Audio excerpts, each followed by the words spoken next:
ಮನುಷ್ಯನ ಪ್ರತಿಯೊಂದು ಕರ್ಮಗಳಿಗೂ ಅದರದ್ದೇ ಆದ ತಕ್ಕ ಫಲಗಳು ಇರುವ ಹಾಗೆ ಇಲ್ಲಿ ಸಾರಾಯಿ ಕುಡಿಯುವವರಿಗೆ ಎಂತಹ ಫಲಗಳು ದೊರಕುತ್ತವೆ ಮತ್ತು ಅವರ ಮುಂದಿನ ಜನ್ಮ ಯಾವ ರೂಪವನ್ನು ತಾಳುತ್ತದೆ ಎನ್ನುವುದನ್ನು ತಿಳಿಯೋಣ.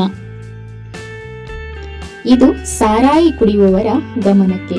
ಸಾರಾಯಿ ಕುಡಿಯುವುದು ಎಂತಹ ಮಹಾಪಾಪವಾಗಿದೆ. ಸಾರಾಯಿ ಕುಡಿಯುವವರು 70 ಜನ್ಮಗಳಲ್ಲಿ ನಾಯಿಗಳಾಗಿ ಹುಟ್ಟುತ್ತಾರೆ. ಮಲಮೂತ್ರ ತಿನ್ನುತ್ತಾ ತಿರುಗುತ್ತಾರೆ. ಬೇರೆ ಅನೇಕ ಕಷ್ಟಗಳನ್ನು ಅನುಭವಿಸುತ್ತಾರೆ. ಸಾರಾಯಿ ಕುಡಿಯುವುದರಿಂದ ಶರೀರವು ಅನೇಕ ಹಾನಿಗಳಿಗೆ ಒಳಗಾಗುತ್ತದೆ. ಶರೀರದಲ್ಲಿ 4 ಮಹತ್ವಪೂರ್ಣ ಅಂಗಗಳಿವೆ: ಶ್ವಾಸಕೋಶ, ಲಿವರ್, ಕಿಡ್ನಿ ಮತ್ತು ಹೃದಯ. ಸಾರಾಯಿ ಈ 4ಕ್ಕೂ ಹಾನಿಯನ್ನುಂಟು ಮಾಡುತ್ತದೆ. ಸಾರಾಯಿ ಕುಡಿಯುವುದರಿಂದ ಮನುಷ್ಯನಾಗಿರದೆ ಪಶುಗಳ ಸಮಾನವಾಗಿ ವರ್ತಿಸುತ್ತಾನೆ.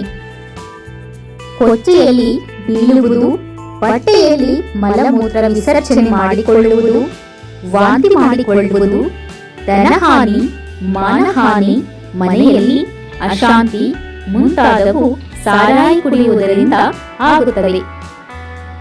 ಸತ್ಯಯುಗದಲ್ಲಿ ಸಾರಾಯಿ ಕುಡಿಯುತ್ತಿರಲಿಲ್ಲ. ಸತ್ಯಯುಗದಲ್ಲಿ ಎಲ್ಲಾ ಮಾನವರು ಪರಮಾತ್ಮನ ವಿಧಾನಗಳಿಂದ ಪರಿಚಿತರಾಗಿದ್ದರು. ಈ ಕಾರಣದಿಂದಲೇ ಎಲ್ಲರೂ ಸುಖವಾಗಿ ಜೀವನ ಮಾಡುತ್ತಿದ್ದರು.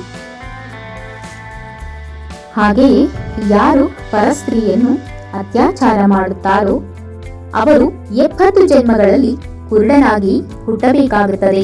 ಬುದ್ಧಿವಂತನು ಇಂತಹ ಆಪತ್ತನ್ನು ತಂದುಕೊಳ್ಳುವುದಿಲ್ಲ.